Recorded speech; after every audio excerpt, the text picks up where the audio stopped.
Hey everyone, Hervin here. Today is day number 5 of the Daily Journal video series where I am documenting business lessons, life lessons, sharing anything that I am learning that I think it's cool.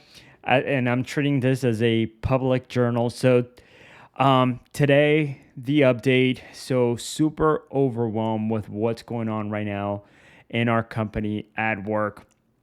There is so much work. It feels like there is so much to do and so little time and so little help to do.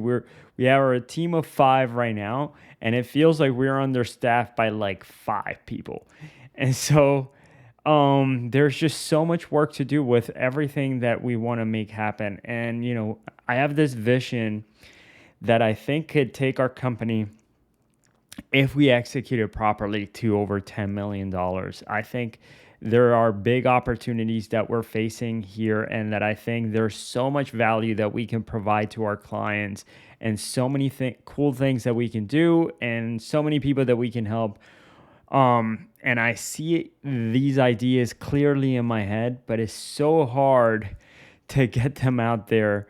And it's so hard just given everything. So right now in our business, you know, while I'm trying to bring this ideas and make these ideas happen and come to life, at the same time, you're dealing with the day to day, dealing with support with clients. Even though we have an employee who's been super awesome, just handling most of the support questions that are coming in, there's still like new things that are happening and support questions that are coming in. In any case, it just feels like right now I need to just be away from the business for like 30 days to handle to just like sit down 8 hours a day every day, just cranking out, working on this thing that I am thinking to make some sort of dent in it.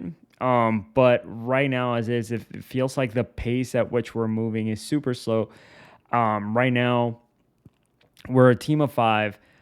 We have Juana, who's my partner. She's doing the operations side of things. She is meeting with the teams, organizing the meetings. She's keeping track of the finances. She's keeping track of projects.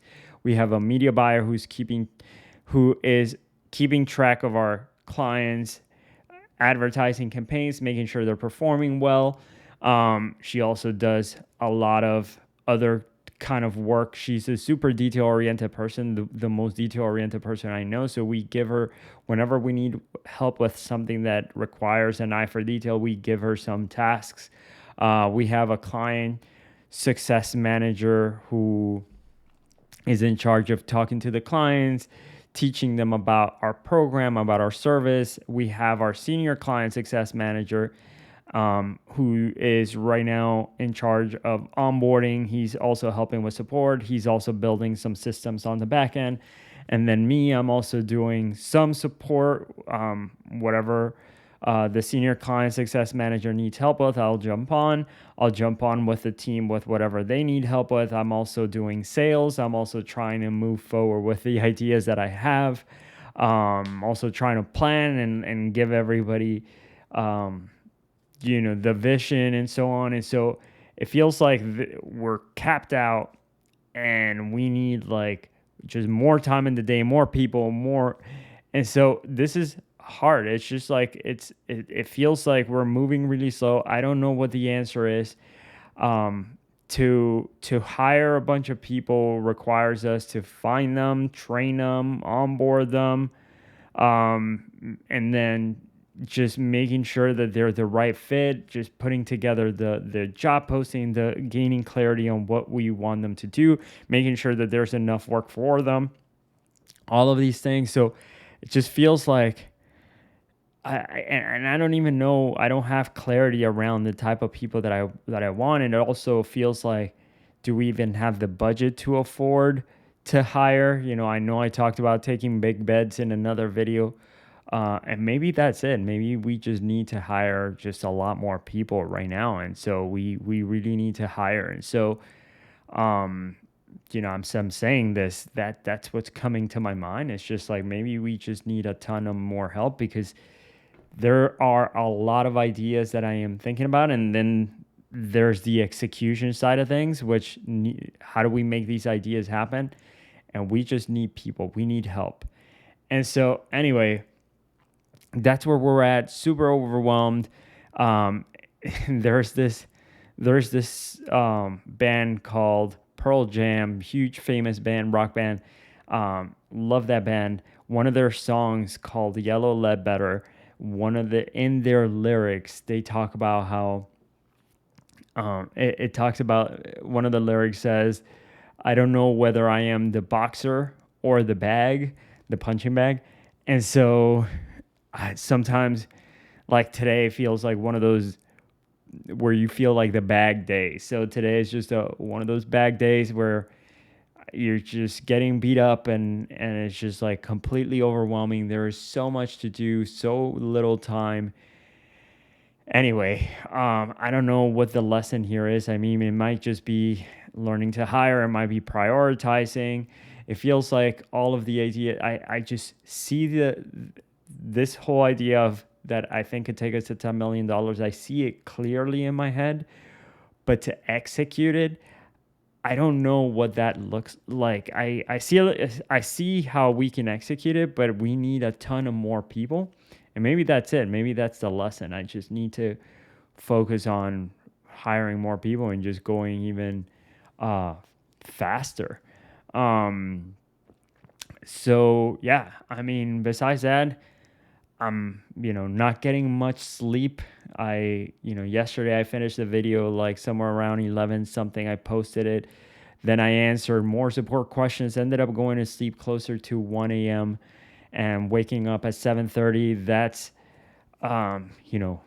my readiness with the Aura ring says you need to get some rest. And so, yeah, so let me see. I'm looking over here on my screen where I have some notes as to like what I've been thinking about. So, today, one of the things that I wrote, I pushed myself super hard. I've been pushing myself hard at the gym, and the workouts take like an hour and a half. I don't know if it's the lack of carbs because I'm eating mostly like a highly densely protein diet with a lot of meat, but not so many carbs. And so I feel like I gas out. I don't have enough energy. I don't know if it's also the lack of sleep. But yeah, I feel like when I go in there to work out, I almost want to do like a shorter workout.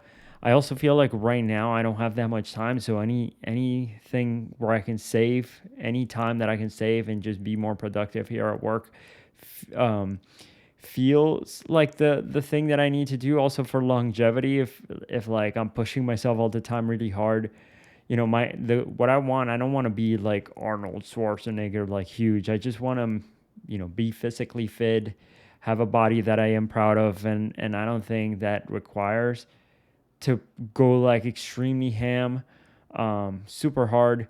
So it's just finding the balance. I heard this podcast with Joe Rogan and Faraz, who is the MMA fighter.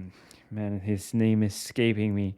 Anyway, George St. Pierre, the MMA fighter George St. Pierre, his coach talks about how he doesn't train like really hard to failure when it comes to weightlifting and things like that. He just makes sure that he gets a good workout, he hits it, but he doesn't go to failure and hits it super hard. And so, because he's talking about he wants longevity, he wants to be able to enjoy that workout, go in there, get a pump, not be super tired at the end where he hates it. And this is how he maintains how he's able to consistently work out all the time without feeling burnt out because he's not pushing himself like to 110% all the time, which lately I've been trying to do a little bit. But yeah, I may need to dial that back in. Also, another thing that I just said, like when it comes to time saving, I feel like, yes, I want to save some time because I want to move faster and I want to be more productive, but it just almost feels like that's the wrong thing to do. It almost feels like, me being an additional 15 minutes productive, 15 minutes, half an hour more productive or something like that isn't really the way to move the company forward. I feel like I'm missing here a step. So what I believe in is that, it's not about incremental tiny changes to make the big moves. Although, I mean, I do believe in incremental tiny changes, just improving yourself every day. I do believe in that, but I also believe in like, sometimes it's not about working harder because you're capped out. It's about finding the leverage points. That's what I was thinking about as I said that a little bit earlier, where I'm like, I want to save some time, but in reality, I don't really want to, I don't think working all the time, working all day, like just trying to grind it out, like, because really the amount of input that I can have, the amount of effort that I can put in, it's limited. And so I feel like, I need to find a leverage point, and this might just be additional people that we need to hire. And so, anyway, yeah, I just thought of that right now. It's just like, how do we find the leverage point so that we can get to the idea that we need to make happen faster? Um, and so, anyway, yeah, that's what I'm thinking about. The other thing that I wrote here in my notes is this idea that, or I've been reading this book, the biography of Benjamin Franklin, and I'm at this point where he is hitting a lot of resistance. He lives in Pennsylvania, and he is trying to get, there's a family, the Penn family, and the proprietors who own the state, and they're the ones kind of making up the rules and so on. And Benjamin Franklin wants to get rid of them, and so he's going to England, and he's trying to get the king to take control over the colony. Anyway, I'm reading this, just, and I'm seeing the amount of like he has so many enemies, so many people against him. He doesn't have that much support. How things are so hard for him in this book, and I'm like, man, people have had it really hard, and it just made me think of like, some, because sometimes I'm like, when are things gonna start to get easier for us? It almost feels like we're so far away from things getting easy for us, and that's kind of like when I read this book and I think of all the hard things that people have gone through. It's like, okay, we don't have it bad, but that desire of wanting things to get easier still is there. And I wish things would get easier for us, like, catch a break somehow. I know it's a lesson that we need to learn. I know it's, whether it's a matter of like bringing in the right people, putting in, just even, it may just be waiting and just getting to it at some point. But that, um it's also, when it comes to the Benjamin Franklin book, really impressive to see him, how he has these ideas, these things that he's thinking about, whether, he's thinking about the colonies should all come together, the the colony, the Pennsylvania should have the same rights as people in England, and the colonies should have the same rights as people in England. And these are things that he believes in. And it's crazy how he holds those beliefs despite so many people that think that he's crazy, they're against him, that he's challenging the status quo, and he's facing so much opposition. And yet still, like, even with all the opposition he's facing, he still manages to hold on to the ideas that he thinks, because of so he's able to see something that he believes in, and he's willing to fight for it, which is super admirable. And it's just going to what I said yesterday, in, when you see something a certain way, being able to speak up, say what you're thinking, value your own opinion, and so on. And so, anyway, that's what I've been thinking about. That's my update for today. I'm going to try to get some sleep earlier. Thank you all so much for listening. If you want to follow along, today is day number 5 of the Daily Journal video series. I want to keep doing this every day. The goal is to keep doing this every day. And so, yeah, I'm going to keep making these updates. If you want to follow along, subscribe to the YouTube channel, and I will see you tomorrow.